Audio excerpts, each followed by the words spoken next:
Assalamualaikum warahmatullahi wabarakatuh. Perkenalkan, nama saya Muhammad Zulfikar Farman, NIM 2003001.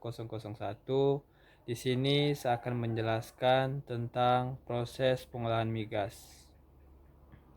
Proses pengolahan migas dibagi menjadi 6 proses. Yang pertama, proses destilasi.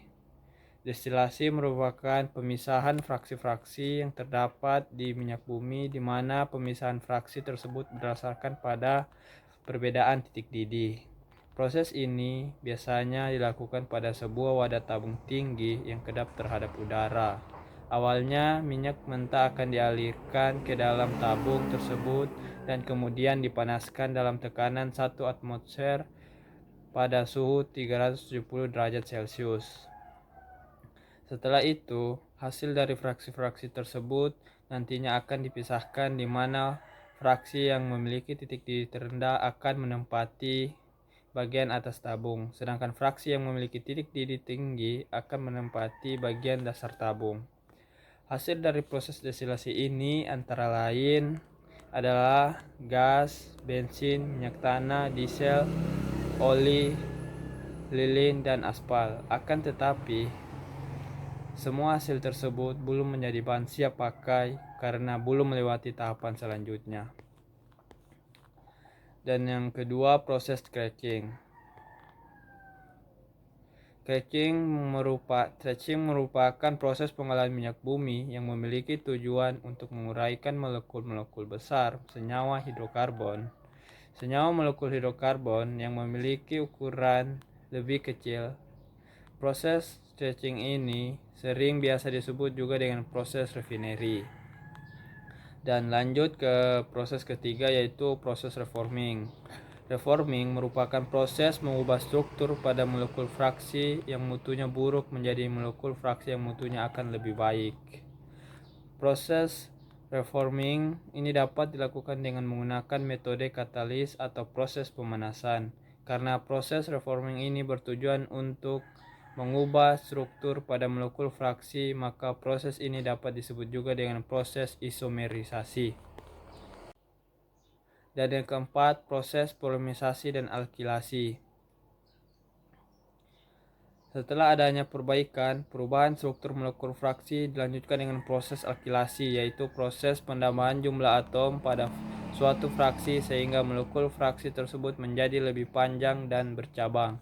Pada proses alkilasi biasanya menggunakan bahan tambahan katalis asam yang kuat seperti H2SO4, HCl atau AlCl3, asam Lewis.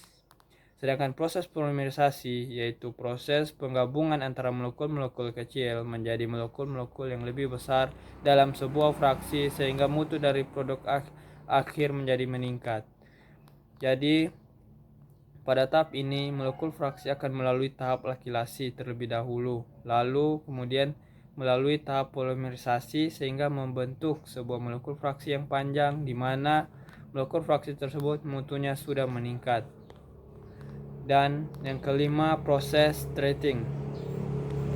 Treating merupakan proses pemurnian fraksi minyak bumi melalui tahap eliminasi bahan pengotor yang terlibat dalam proses pengolahan. Bahan-bahan yang dihilangkan dalam proses treating ini antara lain adalah bau tidak sedap yang dihilangkan melalui proses Kapper, sweetening and doctor treating. Parafin yang dihilangkan melalui proses solvent defacing, lumpur atau warna yang dihilangkan melalui proses acid treatment.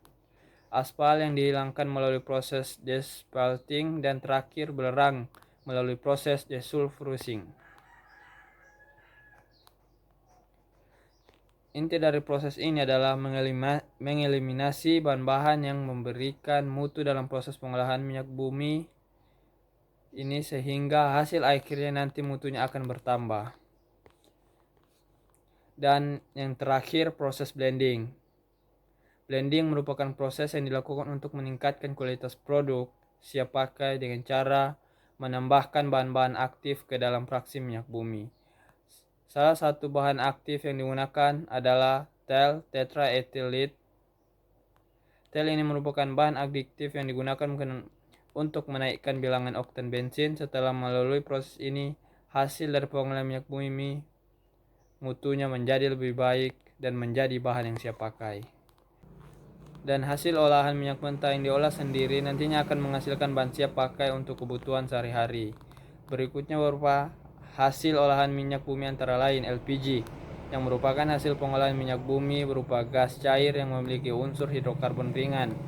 Bensin, yaitu produk olahan minyak bumi yang sangat vital sebagai bahan bakar. Kendaraan bermotor, kerosin atau minyak tanah, yaitu hasil olahan minyak bumi yang sering dipakai untuk menyalakan api dan pembuatan arang. Solar, yaitu hasil olahan minyak bumi yang digunakan untuk bahan bakar mesin diesel. Sekian penjelasan dari saya tentang proses pengolahan minyak bumi. Kurang dan lebihnya saya mohon maaf. Assalamualaikum warahmatullahi wabarakatuh.